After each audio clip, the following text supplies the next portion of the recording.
Queridos hermanos, iniciamos la lección divina de este domingo 21 de diciembre, cuarto domingo del tiempo de Adviento. Por la señal de la Santa Cruz de nuestros enemigos, líbranos, Señor Dios nuestro, en el nombre del Padre, y del Hijo, y del Espíritu Santo. Amén. Señor mío y Dios mío, creo firmemente que estás aquí, que me ves, que me oyes. Te adoro con profunda reverencia, te pido perdón de mis pecados y gracia para hacer con fruto este tiempo de lección divina. Madre mía Inmaculada, San José, mi Padre y Señor, Ángel de mi guarda, interceded por mí. En la primera lectura de este domingo leemos el libro del profeta Isaías, capítulo 7, versículos 10 al 14. En aquellos tiempos el Señor le habló a Ahaz, diciendo: Pide al Señor tu Dios una señal de abajo en lo profundo o de arriba, en lo alto. Contestó Ahaz: No la pediré, no tentaré al Señor. Entonces dijo Isaías: Oye pues, casa de David, ¿no satisfechos con cansar a los hombres quieren cansar también a mi Dios? Pues bien, el Señor mismo les dará por eso una señal. He aquí que la Virgen concebirá y dará a luz un hijo, y le pondrán el nombre de Manuel, que quiere decir Dios con nosotros. Palabra de Dios. ¿Por qué leemos en este cuarto domingo de Adviento la misma lectura que hemos hecho el día de ayer? Porque desde el día 17 de diciembre hemos empezado, como he repetido varias veces en estos días, las ferias privilegiadas de Adviento, los últimos 8 días. Y por tanto, la misa que se celebra, y eso incluye las oraciones que se hacen en la Santa Misa, como las lecturas, no van a depender del día de la semana, sino de la fecha. Es decir, el día 17 siempre vamos a tener las mismas lecturas. El 18, el 19, el 20, todos los días hasta el 24 tenemos las mismas lecturas de ese día. Todos los años. Es esa octava última de preparación en el tiempo de Adviento. Y ha coincidido, lógicamente, este año que el día 19, que hacemos siempre la lectura de Isaías junto con la anunciación a la Virgen, cayó el día sábado. El domingo, cuarto de Adviento, leemos esta lectura. Entonces, coinciden en estar pegados, como podrían estar muy separados. Ha coincidido efectivamente que hemos hecho esta lectura 2 veces, el día de ayer, el día de hoy, teniendo en cuenta, en todo caso, que la lectura del domingo siempre está pensada para que toda la comunidad pueda reflexionarla, porque tenemos la obligación de asistir a la Santa Misa. No voy a avanzar mucho en esta lectura porque la hemos hecho el día de ayer, pero qué importante recordar esas palabras de Isaías. He aquí que la Virgen concebirá y dará a luz un hijo. En este caso, la expresión virgen no significa simplemente aquella que estaba virgen y perdió su virginidad y concibió un hijo. Sería absurdo ponerlo así. No es que, es que era una mujer que estaba virgen pero concibió con su marido. No, porque si no, no sería necesario decirlo. La mujer concebirá a la que no había concebido. Pero aquí hay una connotación hacia la virginidad. Es decir, que eso es lo que está diciendo. Está diciendo que el Señor va a dar una señal a través de que una virgen conciba, manteniéndose lógicamente en esa virginidad. Y por eso las palabras del Evangelio de Mateo, cuando cita al profeta Isaías, van a ser tan importantes para ratificar efectivamente que en Cristo, en Jesús, en nuestra Madre Santísima, estas palabras se han cumplido. En la segunda lectura leemos la carta de San Pablo a los Romanos, capítulo 1, versículos 1 al 7. Yo, Pablo, siervo de Cristo Jesús, he sido llamado por Dios para ser apóstol y elegido por Él para proclamar su evangelio. Ese evangelio que, anunciado de antemano por los profetas en las Sagradas Escrituras, se refiere a su Hijo, Jesucristo nuestro Señor, que nació en cuanto a su condición de hombre del linaje de David, y en cuanto a su condición de Espíritu Santificador, se manifestó con todo su poder como Hijo de Dios a partir de su resurrección de entre los muertos. Por medio de Jesucristo, Dios me concedió la gracia del apostolado, a fin de llevar a los pueblos paganos a la aceptación de la fe, para gloria de su nombre. Entre ellos, también se encuentran ustedes llamados a pertenecer a Cristo Jesús. A todos ustedes, los que viven en Roma, a quienes Dios ama y ha llamado a formar parte de su pueblo santo, les deseo la gracia y la paz de Dios nuestro Padre y de Jesucristo el Señor. Palabra de Dios. Hoy día que ya estamos en el último domingo de Adviento, leemos esta parte de la carta de San Pablo a los romanos, que es el inicio de la carta a los romanos, y que nos dice cosas tan preciosas. ¿Por qué? Porque nos hace reconocer que cuando predicamos a Jesucristo, esencialmente lo que estamos predicando es que es verdadero Dios y verdadero hombre. Fíjate cómo inicia. Yo, Pablo, siervo de Cristo, llamado por Dios, para ser apóstol y elegido por Él para proclamar su evangelio. ¿Cuál evangelio? ¿Cuál es la buena nueva que se debe proclamar? El mismo evangelio que anunciado de antemano por los profetas en las Sagradas Escrituras. El mismo evangelio.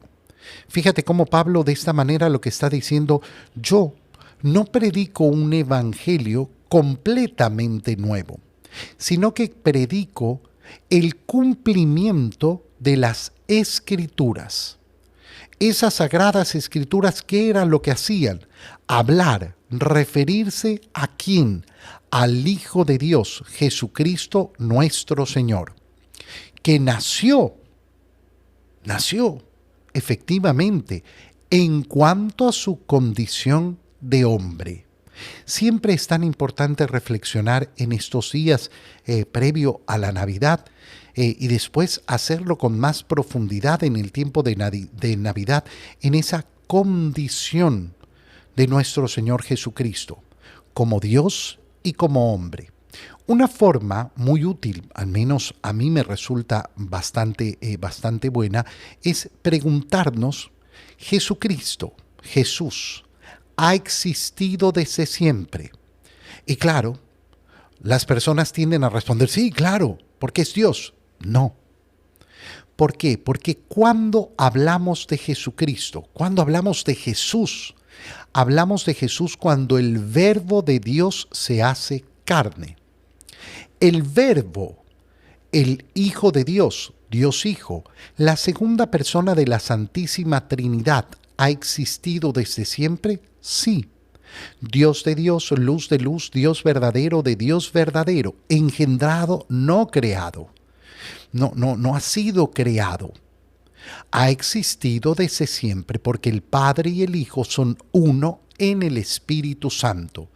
Pero en un momento de la historia, como hemos leído el día de ayer, el ángel Gabriel fue enviado a una ciudad de Galilea llamada Nazaret para anunciarle a la esposa de José, a María, que había sido elegida para ser la madre de ese Verbo que se iba a hacer carne. ¿En qué momento? En el momento en el que ella dice: fiat, hágase en mí según tu palabra. Desde ese momento, el Verbo de Dios se hizo carne. Y cuando hablamos de Jesús, hablamos de eso, del Verbo de Dios hecho carne, que fue concebido en el vientre de María Santísima y que nació 9 meses después de su concepción, como sucede con todos los seres humanos. Esa condición humana. Claro, una vez que el Verbo de Dios se hace carne, ¿qué es lo que se va a manifestar? Solo esa condición de hombre. En cuanto a su condición de hombre, viene del linaje de David. Pero en cuanto a su condición de espíritu santificador, se manifestó con todo su poder como Hijo de Dios a partir de su resurrección.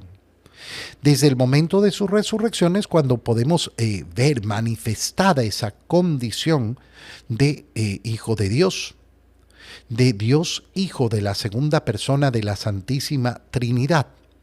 Los que contemplaron a Jesús durante este mundo contemplaban a un hombre.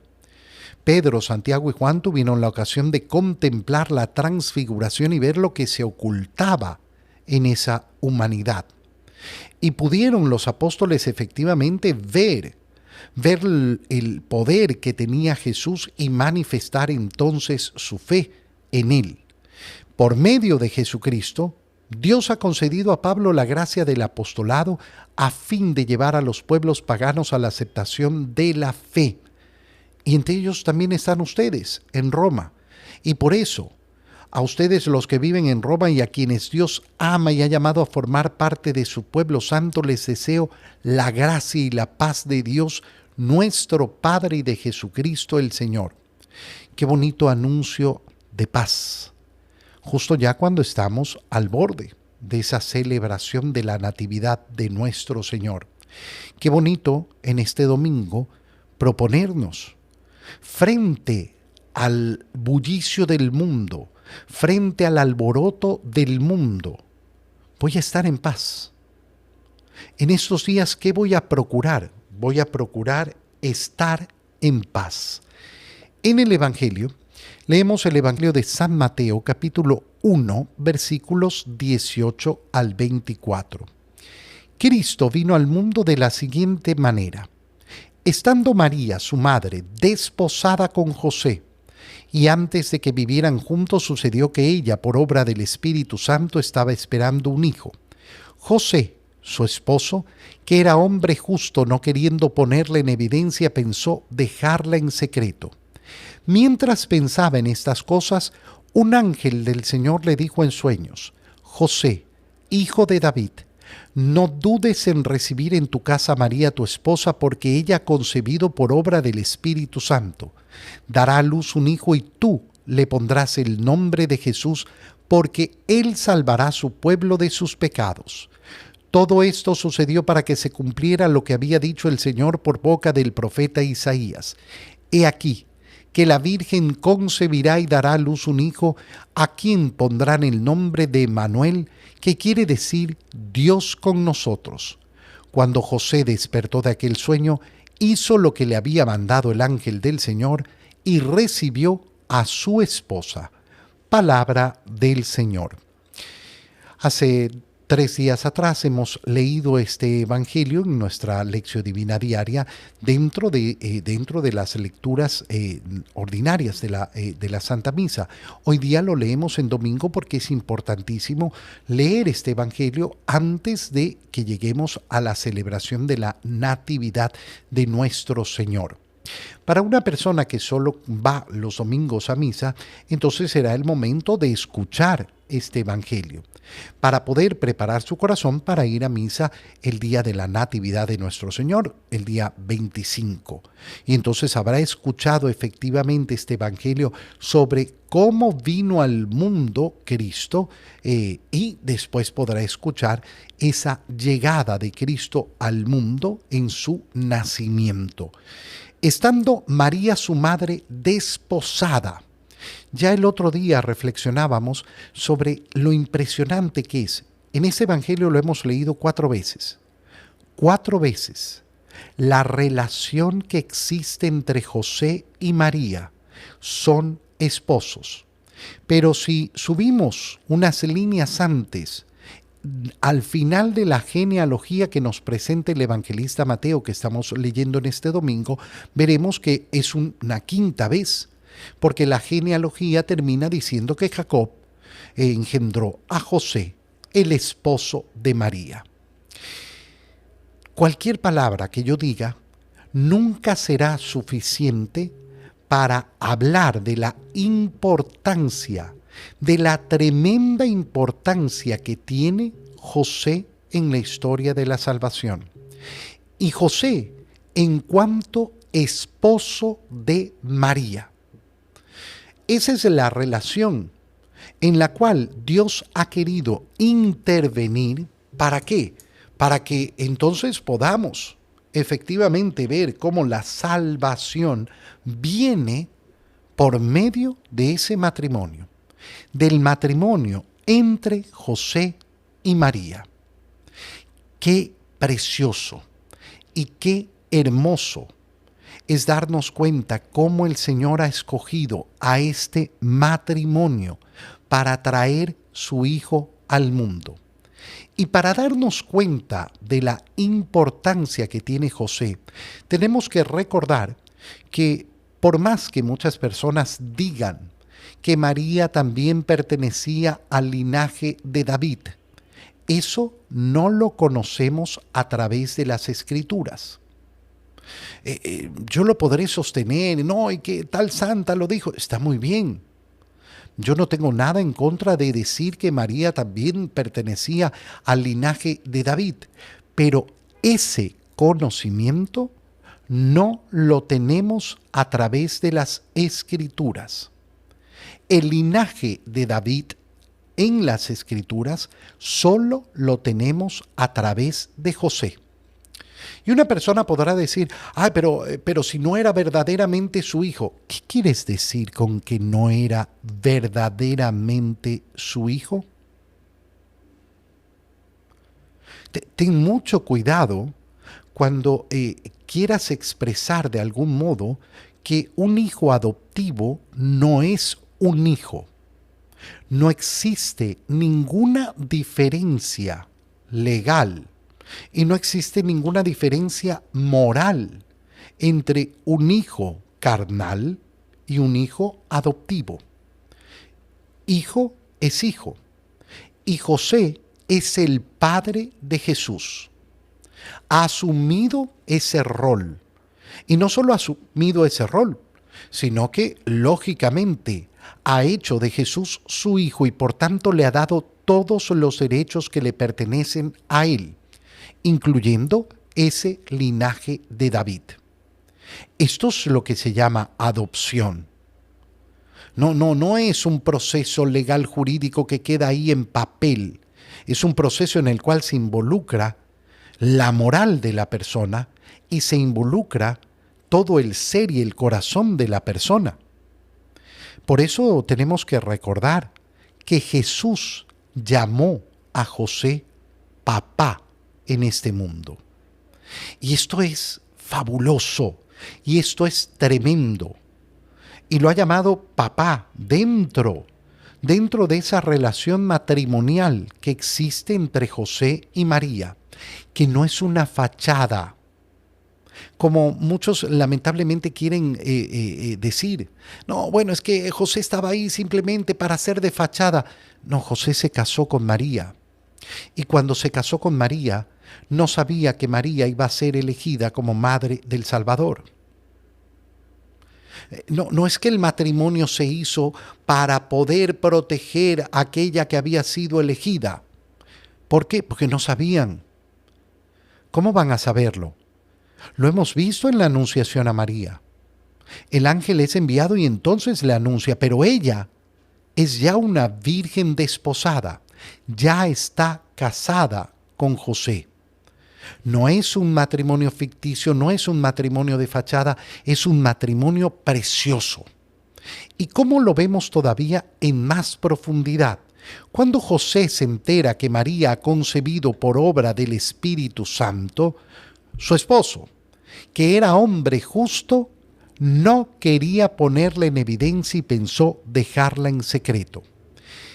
Lo que significan estas palabras son algo muy sencillo. ¿Por qué José quiere dejarla en secreto? Repudiarla en secreto. Repudiarla en secreto significaba escribir una nota donde decía que ya no era su esposa, dejándola libre, según la ley de Moisés. Esto para que ella pudiera hacer con su vida lo que quisiera y si quisiera casarse de nuevo, podría hacerlo. Pero dejarla en secreto implicaba aceptar delante de todo el mundo que ese hijo que estaba esperando María era suyo y que él la había abandonado durante el embarazo. Repudiarla de otra manera hubiera tenido que significar decir que María estaba embarazada y que ese no era su hijo. Y esto suponía no solo la vergüenza, sino un grave problema para María. José es el hombre justo que está dispuesto a dar la vida por su esposa. Prefiere que hablen mal de él, que lo miren mal a él, que lo insulten a él, morir él por defender a su esposa. Por eso José es modelo de lo que verdaderamente es ser esposo. Te doy gracias, Dios mío, por los buenos propósitos, afectos e inspiraciones que me has comunicado en este tiempo de lección divina. Te pido ayuda para ponerlos por obra. Madre mía Inmaculada, San José, mi Padre y Señor, Ángel de mi guarda, interceded por mí. María, Madre de la Iglesia, ruega por nosotros, queridos hermanos. Que el Señor los bendiga y los cuide en el nombre del Padre, y del Hijo, y del Espíritu Santo. Amén. Que tengan todos un feliz domingo.